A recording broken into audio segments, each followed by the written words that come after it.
किसी नगरी में एक छोटी नीची जात की अछूत कन्या रहती थी।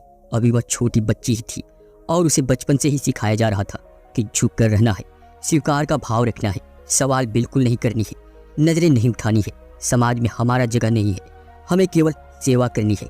ज्ञान हमारे लिए नहीं है, किसी भी तरह का ज्ञान हमें नहीं सीखना है। वह छोटी बच्ची थी, इसलिए जैसा कि बच्चों का स्वभाव होता है वह हर चीज में क्यों लगाती थी।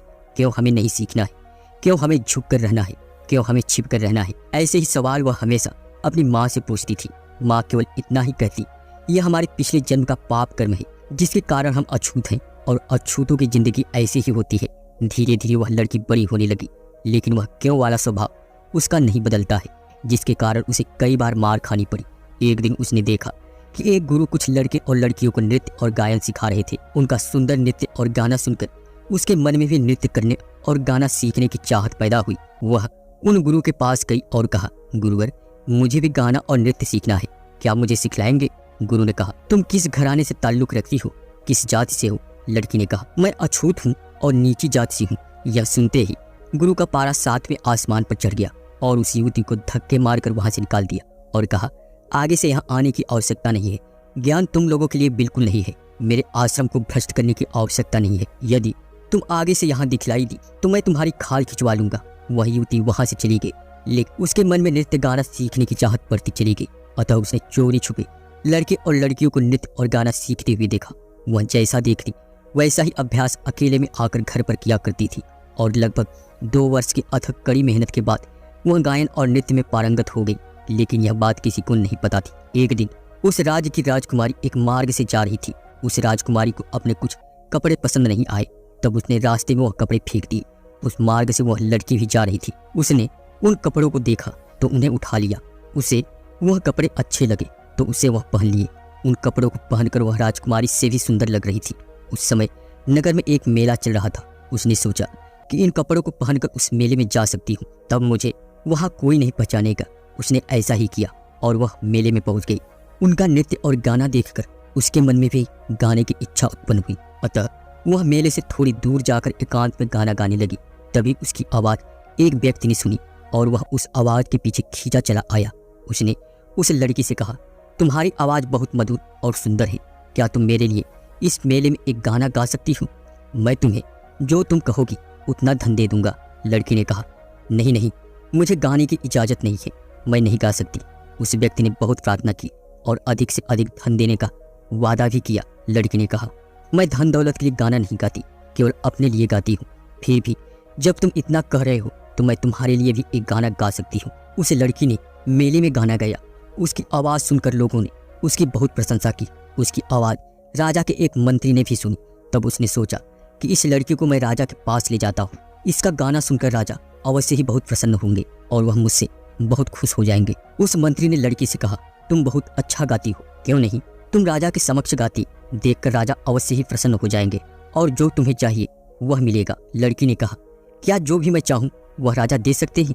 मंत्री ने कहा, हाँ क्यों नहीं, अगर राजा प्रसन्न हो जाए तो क्या नहीं दे सकते।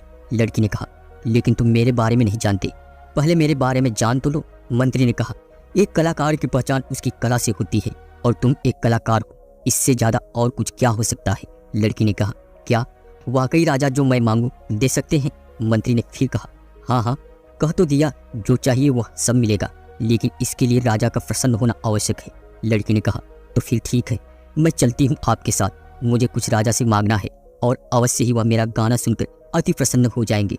वह मंत्री उस लड़की को राजा के दरबार में लेकर गया और राजा से कहा, महाराज, आपने एक से बढ़कर एक गायक देखे होंगे, सबके गाने भी सुने होंगे, लेकिन जो आवाज़ इस लड़की के पास है वह किसी के पास नहीं है। एक बार इस लड़की का गाना अवश्य सुनकर देख लीजिए।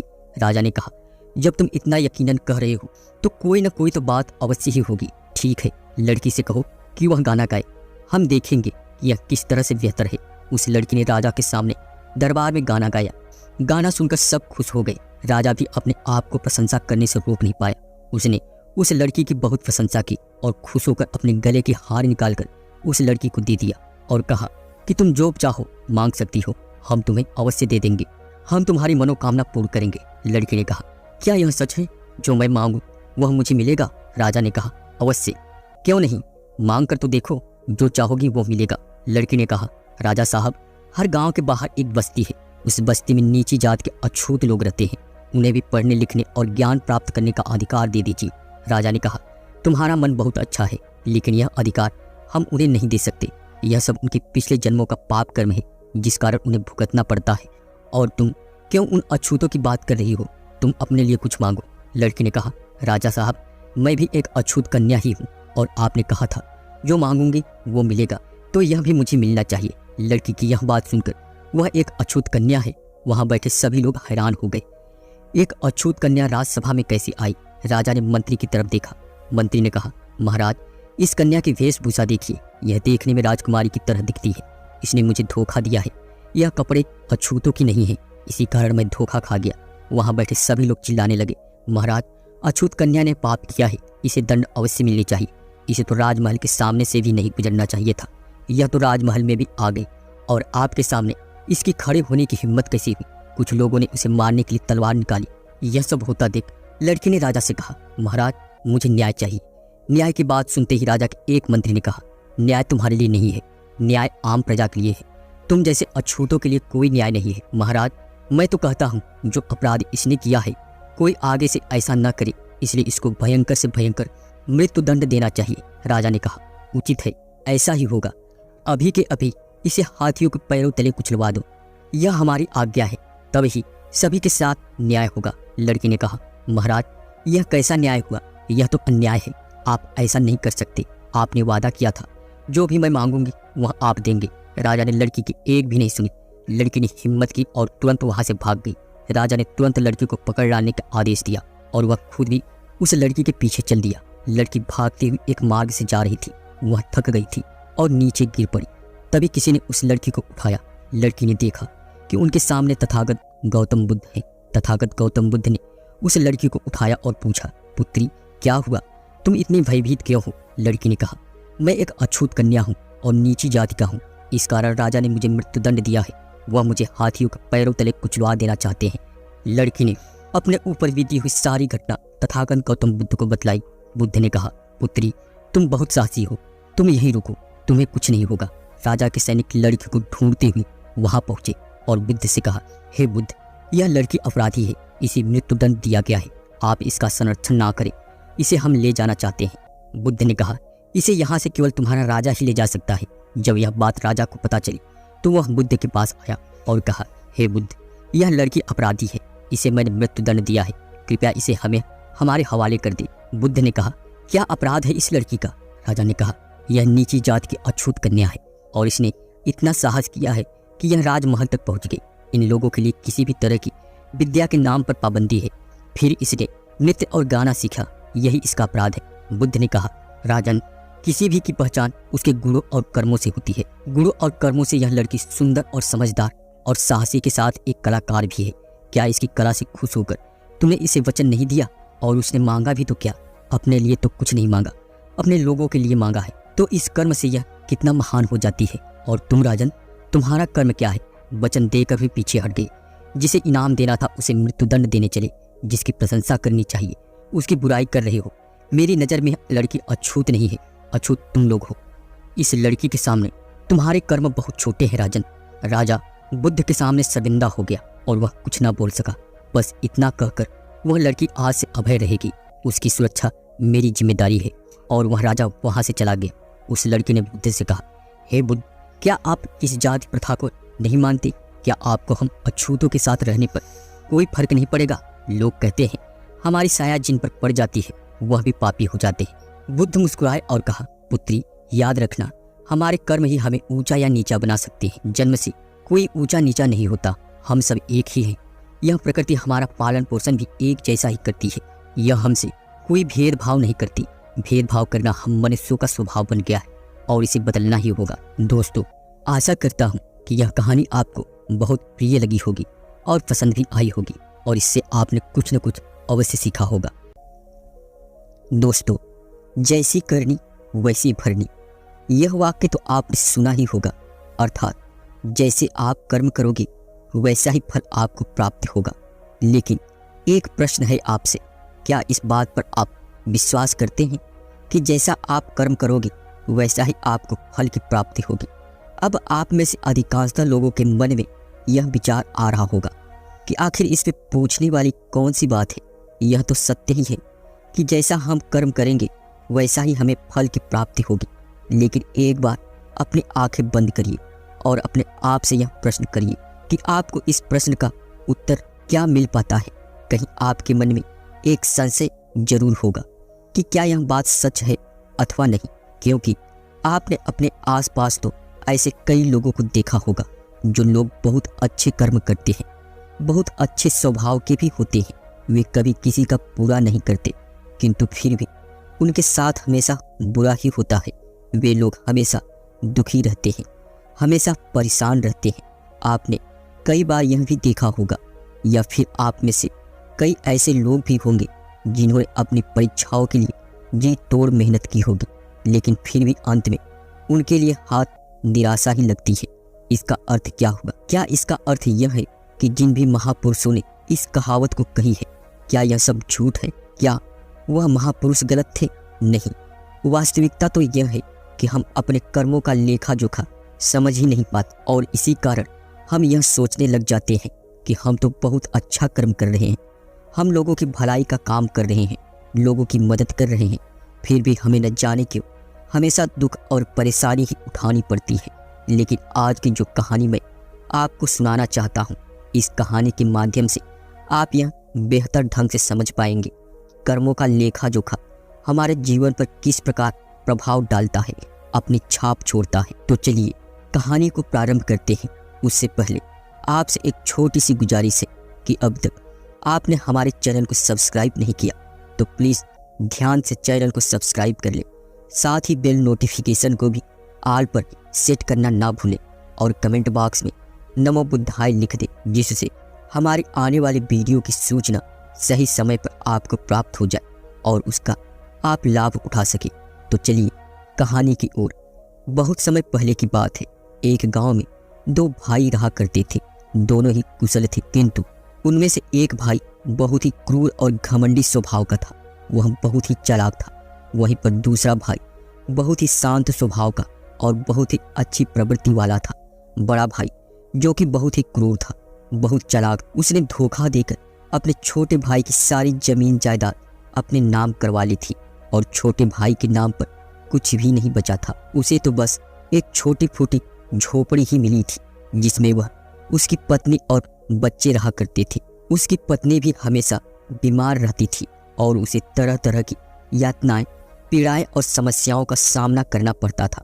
छोटा भाई बहुत ही गरीब था, उसके पास पैसे भी नहीं थे जिससे कि वह अपने पत्नी का इलाज करवा सके, लेकिन वह बहुत ही शांत स्वभाव का था, अच्छी प्रवृत्ति का था। इस कारण वो कभी किसी से क्लेश नहीं करता था और ना ही किसी के प्रति उसका व्यवहार ही बुरा था। फिर भी उसके मन में हमेशा एक प्रश्न रहता था। वह हमेशा अपने आप से कहता था, हे भगवान, मैंने कभी किसी का बुरा नहीं किया, कभी किसी का बुरा नहीं सोचा, फिर आखिर मेरे साथ इतना बुरा क्यों होता है? मेरी पत्नी हमेशा बीमार रहती है, मेरे बच्चे को 2 वक्त का खाना तक नसीब नहीं होता, और मैं चाहकर भी अपने परिवार को एक अच्छा जीवन नहीं दे पा रहा हूँ। और वहीं दूसरी तरफ मेरा भाई है जो बहुत ही धूर्त, वह चालाक है, घमंडी है। उसे देखो, वह अपना जीवन कितने ऐशो आराम के साथ जी रहा है। उसके पास ढेरों सारे धन है, रहने के लिए अच्छा मकान है और खाने के लिए अच्छे अच्छे पकवान है। वह तो अपना जीवन मज़े में जी रहा है और मैं यहाँ घुट घुट कर मर रहा हूँ। उसे कोई परेशानी नहीं है और मेरी परेशानियाँ खत्म होने का नाम ही नहीं लेती है। यह सोचता हुआ वह इस विचार पर पहुँचा, लगता है बुरे कर्मों का फल ही अच्छा ही होता है और अच्छे कर्मों का फल अच्छा नहीं मिलता है। और देखते ही देखते यह बात उसके मन में घर करने लगी थी। ऐसे ही कई दिन बीत गए। अब छोटा वाला भाई और भी ज़्यादा परेशान रहने लगा था, क्योंकि उसकी पत्नी की तबीयत ठीक होने का नाम ही नहीं ले रही थी। उसके सामने तरह तरह की परेशानियां खड़ी थी, जिन्हें देखकर वह मन ही मन रोता रहता, परेशान होता। एक दिन की बात है, वह किसी काम से दूसरे गांव की ओर जा ही रहा था, तभी उसकी नज़र एक साधु पर पड़ी। वह साधु एक द्वार पर खड़े होकर भिक्षा मांग रहे थे और वह हमेशा केवल एक ही बात कह रहे थे, तेरे कर्म तेरे हिस्से और मेरे कर्म मेरे हिस्से। जब छोटे भाई के कानों में यह बात पड़ी तो उसे बहुत ही क्रोध आया। वह तुरंत ही उन साधु के पास जा पहुंचा और उनसे कहने लगा, हे गुरुवर, मैं आपको कब से देख रहा हूँ। आप केवल एक ही बात कह रहे हो, तेरे कर्म तेरे हिस्से में और मेरे कर्म मेरे हिस्से। क्या यह सत्य है? इस बात का जवाब देते हुए वह साधु कहते हैं, हाँ, यह बिल्कुल सत्य है। क्या तुम्हें इस बात पर यकीन नहीं है? तभी वह छोटा भाई उन गुरुवर से कहता है, हे गुरुवर, लगता है आपको कोई भ्रम हो गया है। मैंने अपने जीवन में कभी कोई बुरा कर्म नहीं किया था और ना ही मैंने कभी किसी के बारे में ही बुरा सोचा था। उसके बाद भी मैं हमेशा परेशानियों से घिरा रहता हूँ। तकलीफें दिन ब दिन मुझे और परेशान करती जा रही हैं। मुझे तो आज तक मेरे अच्छे कर्मों का कोई फल नहीं मिला। फिर आप यह कैसे कह सकते हैं कि अच्छे कर्मों का फल अच्छा मिलता है? मेरी पत्नी हमेशा बीमार रहती है और मेरे घर में खाने तक के लिए पैसे नहीं हैं। यहाँ तक कि मेरे बच्चे भी भूखे रह जाते हैं और फिर भी आप कहते हैं कि अच्छे कर्मों के फल अच्छे मिलते हैं। तभी वह साधु बड़े ही शांत स्वभाव से उस व्यक्ति से कहते हैं, लगता है परिस्थितियों ने तुम पर बहुत गहरा प्रभाव डाला है। ऐसा प्रतीत हो रहा है कि तुम परिस्थितियों के आगे हार मान चुके हो और इन कठिन परिस्थितियों ने तुम्हारी सोच को भी बदल दिया है। इसी कारण तुम ऐसा कह रहे हो। इस पर वह व्यक्ति कहता है, अरे जाओ जाओ, ऐसा लगता है कि खुद परिस्थितियों से हार कर दूसरों के घर भिक्षा मांग कर भोजन कर रहे हो और मुझे कहते हो कि मैंने परिस्थितियों के सामने हार मान ली है। मुझे आपका यह भाषण नहीं सुनना, मैं जा रहा हूँ। तभी उसे रोकते हुए वह साधु उस व्यक्ति से कहते हैं, ठीक है, तुम चले जाओ, लेकिन उससे पहले मेरा एक काम कर दो। वह व्यक्ति कहता है, अरे मैं कोई काम नहीं करने वाला, मैं तो जा रहा हूँ। तभी वह साधु कहते हैं, बेटा, मैं जानता हूँ तुम्हारे मन में कई प्रश्न हैं।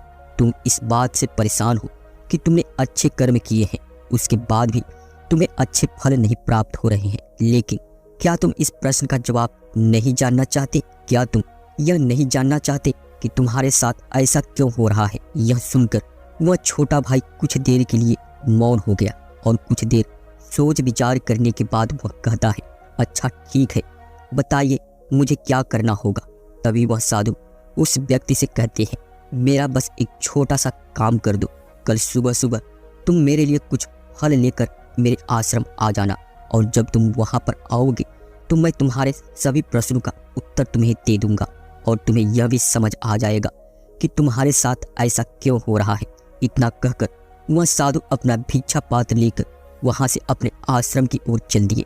लेकिन वह व्यक्ति कुछ देर के लिए वहीं पर खड़ा रह गया और यह सोचने लगा कि क्या उसे फल लेकर उन गुरु के आश्रम जाना चाहिए या नहीं।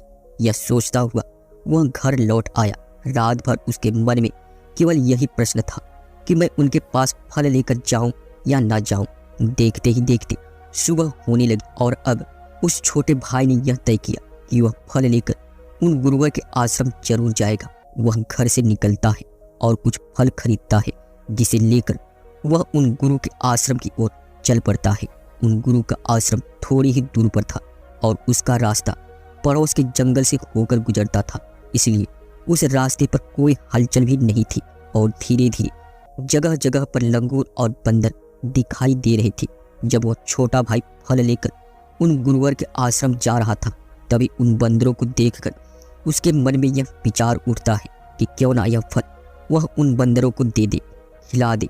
लेकिन तभी उसे याद आता है कि उन गुरुवर ने उसे वह फल आश्रम में लाने के लिए कहा था, इसलिए वह जैसे तैसे अपने मन को मनाकर उन गुरु के आश्रम की ओर चल पड़ता है और देखते ही देखते कुछ देर में वह उन गुरु के आश्रम पहुंच जाता है। वह उन्हें प्रणाम करके उनसे कहता है, यह देखिए मैं आ गया और जैसा कि आपने कहा था कि कुछ फल लाने के लिए, वह भी मैं लेकर आया हूँ।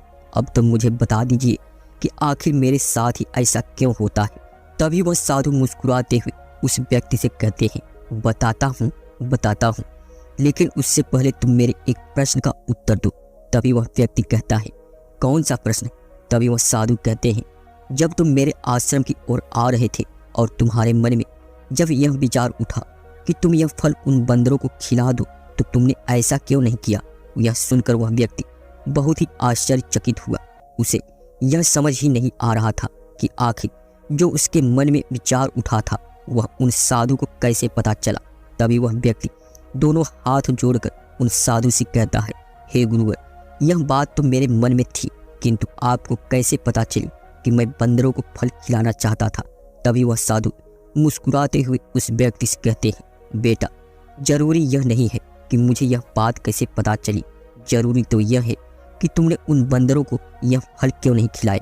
वह व्यक्ति कुछ देर के लिए सोच में पड़ गया और उसने हड़बड़ाकर उन साधु को जवाब दिया, क्योंकि आपने मुझे यह फल आपके पास लाने के लिए कहा था। तभी वह साधु उस व्यक्ति से कहते हैं, बेटा, जिस तरह एक बछड़ा हजारों गायों में अपनी माँ को ढूंढ ही लेता है, ठीक उसी प्रकार कर्मकर्ता को ढूंढ ही निकालता है। जैसे कि यह कर्म मेरे हाथों से ही लिखा था, मैं ही इन बंदरों को यह फल खिलाऊंगा, इसलिए तुम यह फल उन बंदरों को ना खिला सके और यह फल तुम मेरे पास लेकर आए। इतना कहकर उन साधु ने वह फल उन बंदरों को खिलाना शुरू कर दिया। लेकिन वह व्यक्ति अब तक उन साधु की बात का मतलब नहीं समझ पा रहा था। वह उन साधु से कहता है, हे गुरुवर, आप कहना क्या चाहते हैं? मुझे आपकी बात कुछ समझ नहीं आई, कृपा करके मुझे साफ और स्पष्ट तौर पर समझाइए। तब वह साधु मुस्कुराने लगे और उस व्यक्ति से कहते हैं, हम मनुष्यों को हमेशा से यही लगता है कि हम ही करता है और हम ही कर्म करते हैं, लेकिन वास्तविकता तो कुछ और ही है। यहाँ पर बात समझने वाली यह है कि कर्म हमारा चुनाव खुद करता है, हम कर्म का चुनाव नहीं करते हैं। यदि आप किसी काम को करने योग्य हैं तो कर्म आपको लाखों लोगों की भीड़ में ढूंढ ही निकालेगा। इसलिए जरूरी यह है कि कर्म करने नहीं बल्कि योग्य बनने पर ध्यान दो। यदि तुम्हारा पूरा ध्यान केवल कर्म करने पर होगा तो तुम कभी भी योग्य नहीं बन पाओगे और कभी भी कर्म तुम्हारा चुनाव ही नहीं करेगा। इस पर वह व्यक्ति कहता है, हे गुरुवर, योग्य बनने से आपका क्या मतलब है? आपका कहना है कि क्या मैं अपने परिवार का पालन पोषण नहीं कर सकता? तभी वह साधु उस व्यक्ति से कहते हैं, नहीं नहीं, मेरे कहने का मतलब यह नहीं है। मैं तो तुमसे यह कहना चाहता हूँ कि योग्य बनने के लिए जिन कर्मों की आवश्यकता होती है उसके लिए तुम्हें अपने छोटे मोटे कामों को करना शुरू करना होगा, और जब तुम उन कामों में निपुण हो जाओगे, कुशल हो जाओगे, इतने योग्य बन जाओगे, तो बड़ा कर्म या फिर यूँ कहे कि मुख्य कर्म, जिस कर्म के लिए तुम बने हो, वह कर्म तुम्हें ढूंढ ही लेगा और वह कर्म तुम्हारे पास खुद ब चला आएगा। उदाहरण के तौर पर तुम उन बंदरों को देख सकते हो। यह बंदर जब छोटे होते हैं तब से यह पेड़ों पर चढ़ना सीखते हैं, गुलाटियाँ लगाना सीखते हैं, दौड़ना सीखते हैं, छलांग लगाते हैं।